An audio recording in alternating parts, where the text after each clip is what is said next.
Welcome back. Today I wanted to talk about one of my very favorite subjects, which is how to make meditation an adventure.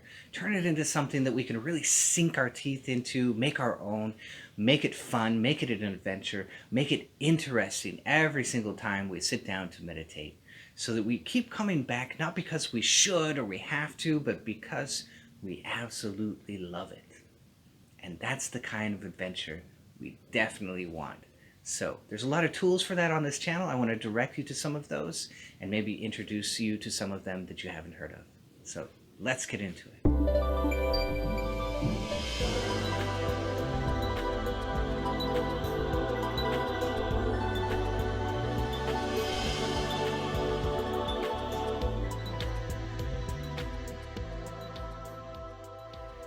So the beginning of this process with meditation, of course, it always begins with the breath. And why is that? Well, we're hooking ourselves to something which is unconscious. And by hooking ourselves to that, we ourselves become more integrated with our own unconscious material. And so we don't just look at the breath. I specifically advise you to control the breath.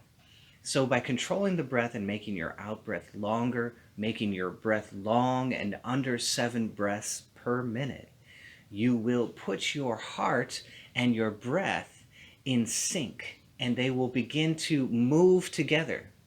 So that when your breath comes in and fills your lungs, your heart rate is also going up a little bit.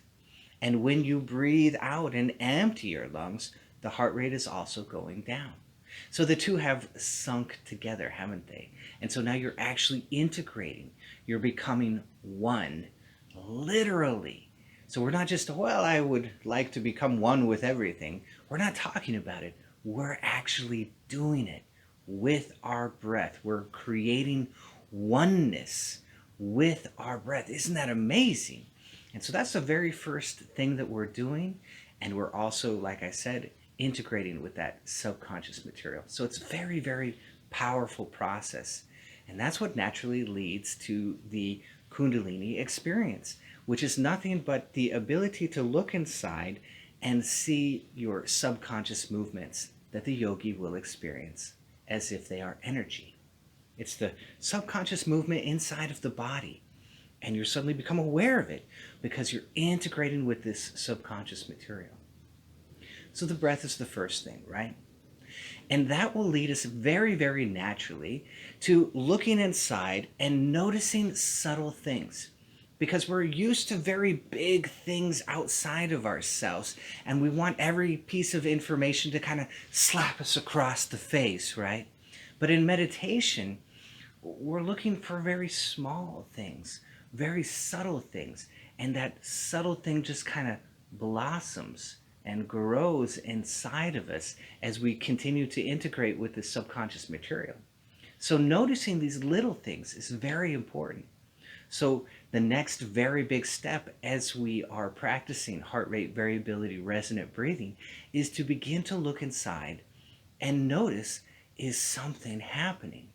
And so we have the 4 proofs, which are 4 areas that we can go ahead and look and see if we notice different things.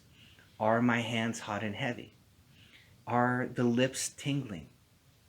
Is there a pressure on my dorsal vagal nerve? That's right along your spine. So between your heart and between your spine is the dorsal vagal. So it'll feel just like it's your spine. So every yogi says, oh, it's in my spine. Well, of course, it's right on top of your spine. It feels exactly like it is your spine.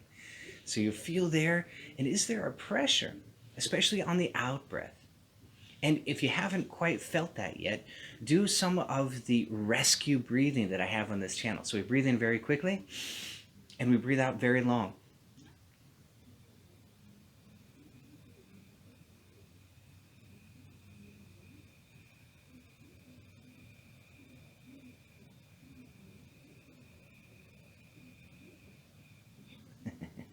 And you do that a few times in a row. Breathe in quickly, breathe out long.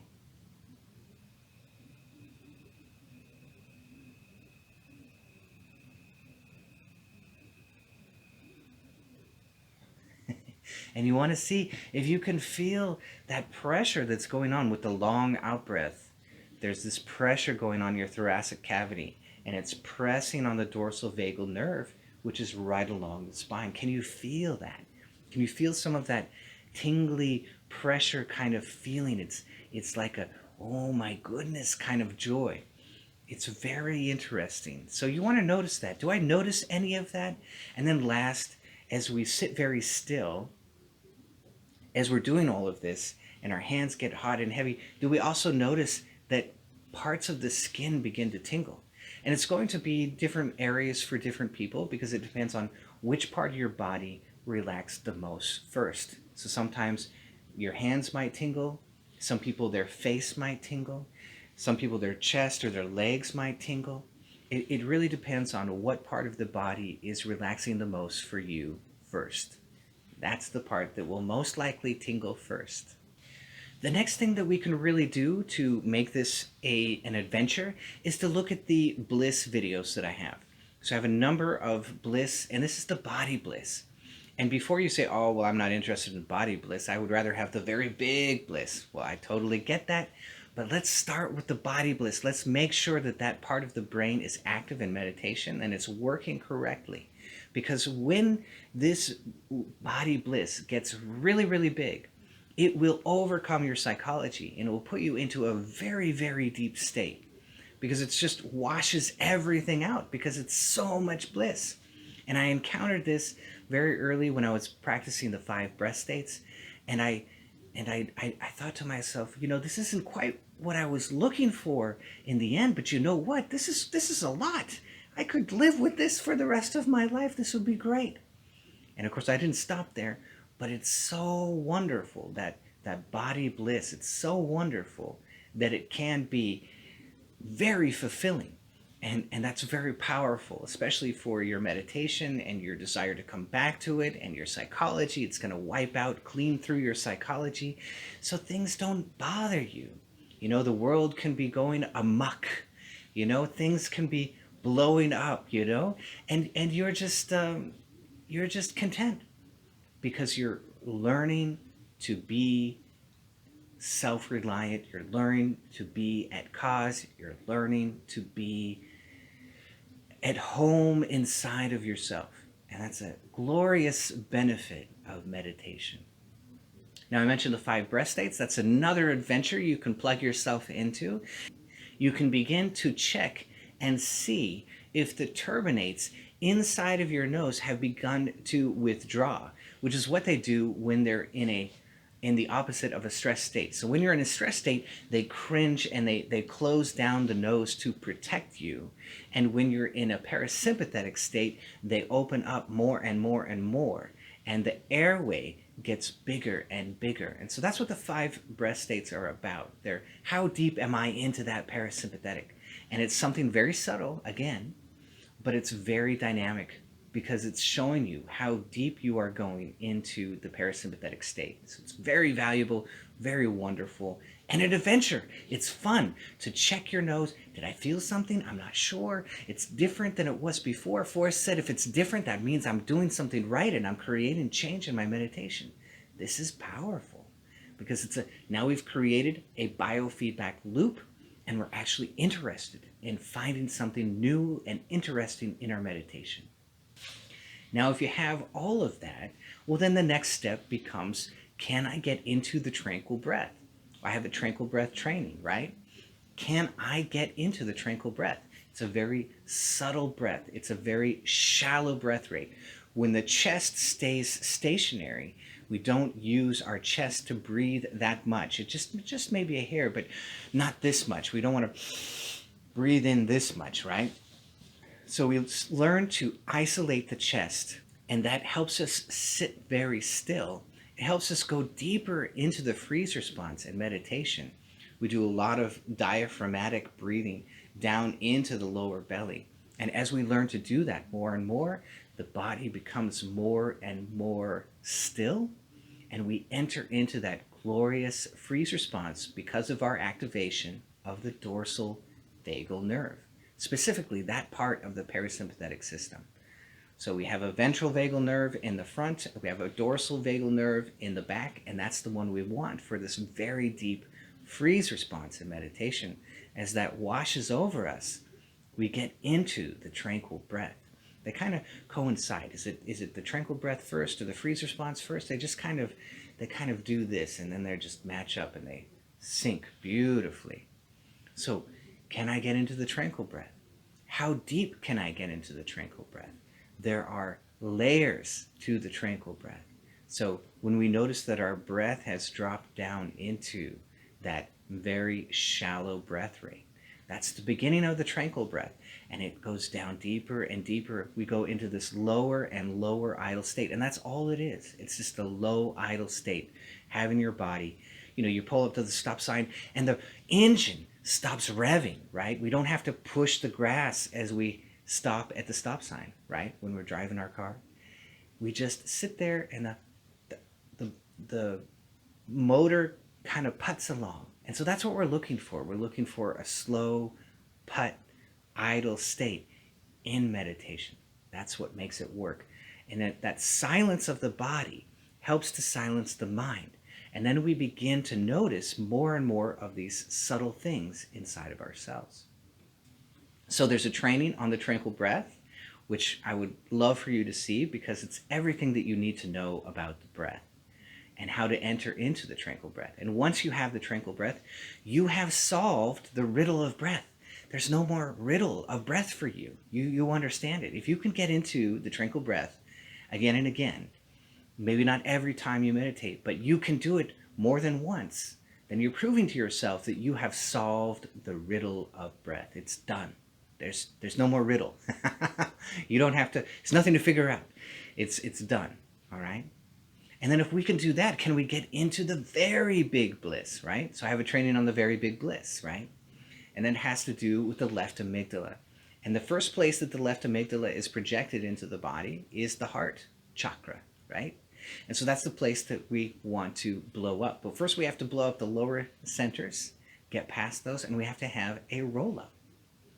And eventually we want to roll up into the brain. And so I talk about all of that in the big bliss training. That's where that information is. And that's where I do a deep dive into exactly what the roll up is, because it's very important. Everybody talks about Kundalini, Kundalini, Kundalini, right? But do they talk about the movement of your consciousness up into the brain? And that's what the roll up is. The sense of self begins to move along the dorsal vagal nerve. And we feel it rising into these different projections of the brain, of the limbic brain, which we call chakras, right? The yogi experiences that as chakras. He experiences this movement.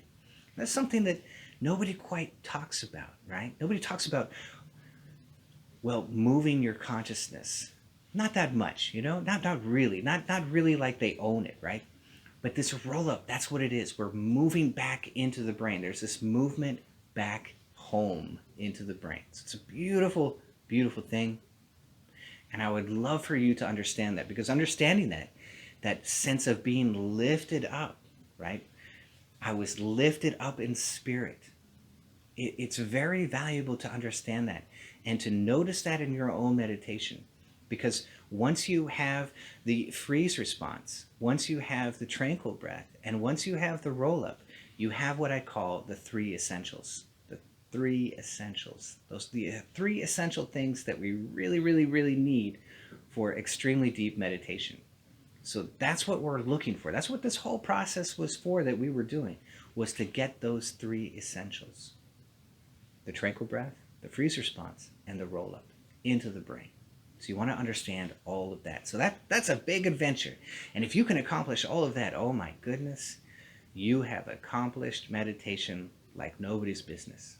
You've really done it. You've set yourself up for the very last chapter.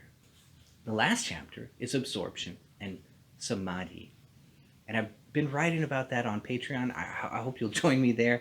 And I hope that you'll read some of the things that I've been writing about samadhi, the different states. The key thing about absorption is the correct part of the brain that we need to induce, which is the right hippocampus. It's a spatial part of the brain. And so we can't be locked down to use or induce that part of the brain. We have to be very expanded. And we're going to expand beyond the body, because the right brain doesn't understand us as just this piece of ourselves. That's the left brain. The left brain puts us in the story. The right brain puts us outside and sees the whole story as one.